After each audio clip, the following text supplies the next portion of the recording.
बिल्कुल बिल्कुल प्रक्रिया शुरू होगा। देखिए, हम लोगों ने इस बार एक चीज को पकड़ा। क्या होता था कि ये ऑनगोइंग धान अधिप्राप्ति ऑनगोइंग चीज है, हर एक साल वो होती है, मगर तब भी हर एक साल उसको कैबिनेट में उस संकल्प को लाया जाता था।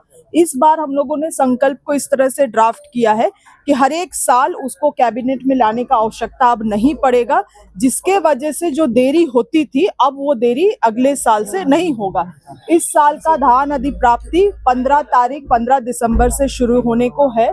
मैं सभी किसानगण से निवेदन करना चाहती हूँ कि अगर आप कुछ समय रुक सकते हैं तो कृपया रुकिए, ताकि सही तरीके से आप धान को सरकारी रेट में सरकार को आप बेच सके, और जो सरकारी रेट है एमएसपी का दर प्लस हमारे राज्य सरकार का बोनस वो आपको किसानों को मिलेगा। मैडम, इस बार जो हाउस चल रहा है ये एमएसपी की बात नहीं, देखिए, निश्चित रूप से हम लोग चाहते हैं कि एमएसपी के दर को हम लोग बढ़ाएं। एमएसपी तो केंद्र सरकार के द्वारा तय होता है, और केंद्र सरकार का क्या रवैया रहा है किसानों के प्रति ये भी जग जाहिर है।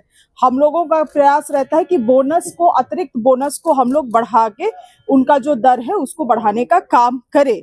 मगर हमारी सरकार ने जो वादा किया है, हम धीरे धीरे उस दर तक पहुंचने का काम हम लोग करेंगे, हमारी सरकार करेगी।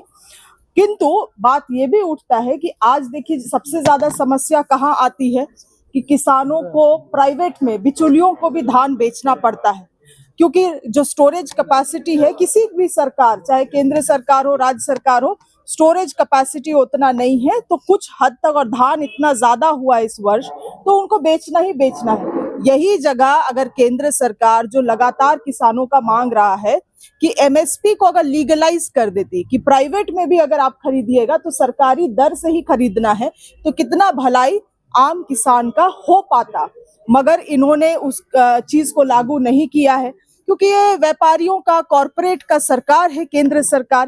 तो मैं चाहती हूँ आप मीडिया बंधुओं, ये जो सवाल है एमएसपी को लीगलाइज करने वाली सवाल, ये भी आप बीजेपी के लोगों को पूछने का काम करें। बीजेपी के लोग करने वाले हैं मैडम, बगल में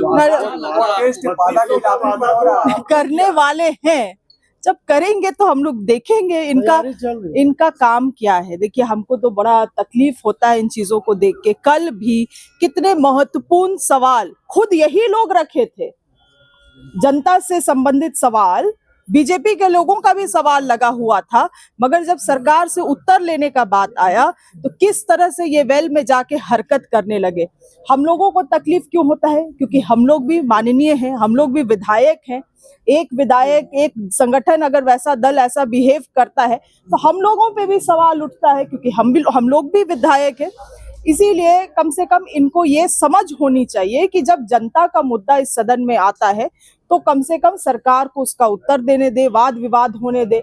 जब इस तरह का संवाद नहीं होगा तो लोकतंत्रता से लोगों का विश्वास खत्म हो जाएगा, और हम लोग लोकतांत्रिक लोग हैं। ये लोग कैसे, क्या विचारधारा के हैं उसको आप लोग सब जानते हैं।